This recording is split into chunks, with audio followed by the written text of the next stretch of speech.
옛날이나 지금이나 사람들이 가장 관심을 가지는 뉴스는 세 가지가 있다고 합니다. 첫째, 왕가에 대한 소식입니다. 그 다음 섹스입니다. 특히 고위층의 섹스 스캔들은 대중의 관심을 끌기에 충분할 것입니다. 그리고 종교라고 합니다. 오늘 본문인 헤롯과 세례 요한의 이야기는 이 세 가지가 다 합해진 이야기입니다. 이 사건은 헤롯의 생일날 일어난 일이었다고 합니다. 6장 17에서 19절입니다. 전에 헤롯이 자기 동생 빌립의 아내 헤로디아에게 장가 든 거로 이 여자를 위하여 사람을 보내어 요한을 잡아 옥에 가두었으니 이는 요한이 헤롯에게 말하되 동생의 아내를 취하는 것이 옳지 않다 하였습니다. 헤롯 안티파스는 로마에 있던 동생 빌립 집에 머물다가 헤로디아와 불륜 관계를 맺고 살로메와 함께 의대로 데리고 왔다고 합니다. 살아있는 형제의 아내와 결혼하는 것은 모세의 율법을 어기는 일이었으므로 요한은 헤롯이 기름 부음 받은 왕이 될 수 없다고 말한 것입니다. 그리고 요한이 헤롯 안티파스가 동생의 아내를 취한 문제로 그렇게 헤롯을 비난하는 이유에는 단지 그것이 비도덕적이고 율법에 반하며 게다가 유대인들에게 좋지 않은 본보기가 된다는 이유만은 아니었을 것 같습니다. 헤롯은 자기 아버지처럼 야심이 컸다고 합니다. 그는 유대인들이 자신을 진정한 왕으로 보기를 바랐다고 합니다. 헤롯은 예루살렘의 성전을 다시 짓기 시작한 자기 아버지의 위대한 프로젝트를 완성하고 있었습니다. 성전 건축은 1000년 전에 솔로몬이 첫 성전을 지은 이후로 왕족과 밀접하게 연관되는 일로 인식이 되고 있었다고 합니다. 그러나 세례 요한은 아주 다른 종류의 하나님 나라 운동을 시작하고 있었던 것입니다. 죄의 용서를 제시하는 그의 세례는 성전 자리를 넘봤던 것입니다.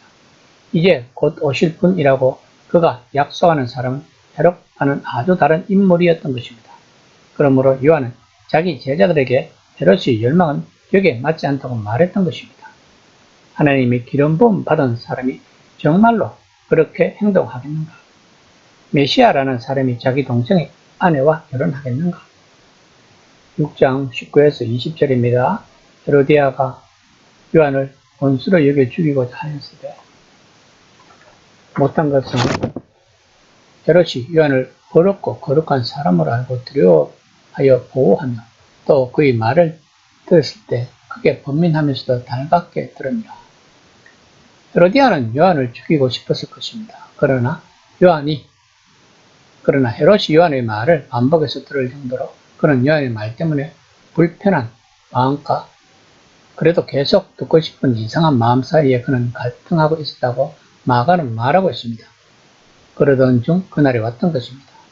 헤롯이 잔치날에 헤롯은 어부딸이 관능적인 춤을 추는 것을 보고 헤롯은 술에 취해 경솔에게 약속을 하고 그 약속을 지키기 위해 갈릴리와 유대의 모든 사람의 세례를 받으러 갔던 그 예언자를 처형하라고 헤롯은 명령을 했던 것입니다. 이 사건이 곧 10년이 못 되어 헤롯은 멀리 골 지방으로 유배를 떠나 불명예스럽게 죽었다고 합니다.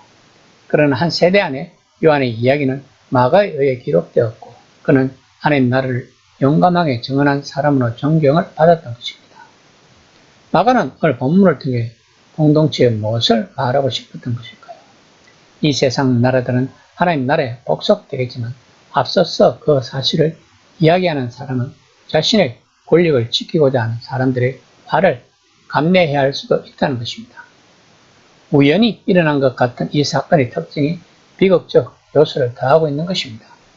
이 이야기를 들려주는 마가는 로마 총독과 유대인 대제사장과 변덕스러운 무리 사이에서 벌어진 정치적 결과인 예수님의 죽음만 내다보는 것이 아닙니다. 그는 더 나아가서 자신이 아는 그리스도인의 작은 공동체들, 정부가 그들을 어떻게 하든 하나님 나라의 메시지를 붙잡겠다는 결심 때문에 박해와 고난을 받은 세계 곳곳의 공동체들을 내다보고 있는 것입니다. 마가는 요한이 자신을 처형하려고 한 사람들에게 무엇을 말했는지는 기록하고 있지 않습니다. 다른 많은 유대교의 이야기와는 달리 유대교 순교자가 죽기 전에 연설을 통해 자신의 메시지를 다시 한번 더 전하고 하나님의 복수를 경고하지는 않은 것 같습니다. 그것이 유대교와 기독교의 순교자의 차이라고 할 수 있습니다. 쉽게 말해서 유대교의 순교자들은 상대방에게 하나님이 복수를 할 것이라는 저주의 말을 퍼부었다고 합니다. 이처럼 초기 그리스도인들이 박해와 순교를 기꺼이 자청한 것은 이스라엘의 하나님 나라가 예수라는 인물을 속에서 임하였다는 본질적이고 유대적인 그들의 신념 때문이었다고 합니다. 그러나 마가는 독자들이 요한을 의심한 여지를 주지 않습니다. 요한은 어렵고 거룩한 사람이었습니다. 그가 말한 하나님 나라와 그가 제시한 용서가 종국에는 승리할 것입니다. 이처럼 침통하고 추악한 이야기에도 신실한 정과와 끊임없는 희망을 격려하는 메시지가 담겨 있는 것입니다. 이처럼 우리들 주변에서 그리고 우리들에게서 일어난 모든 일에서 하나님의 뜻을 찾는 것이 영안이 열린 사람들일 것입니다. 영안이 열렸다는 것은 무슨 귀신을 보는 것이 아니라 하나님의 뜻을 찾고 그대로 행하고자 하는 사람들입니다. 우리들에게 영안을 열리게 해주시는 분이 바로 성령 하나님이 하시는 일인 것입니다. 그러기 위해서는 우리들이 기도할 것은 성령 충만인 것입니다. 이 시간 나는 영안이 열렸는가 한번 생각해보는 시간이 되었으면 합니다.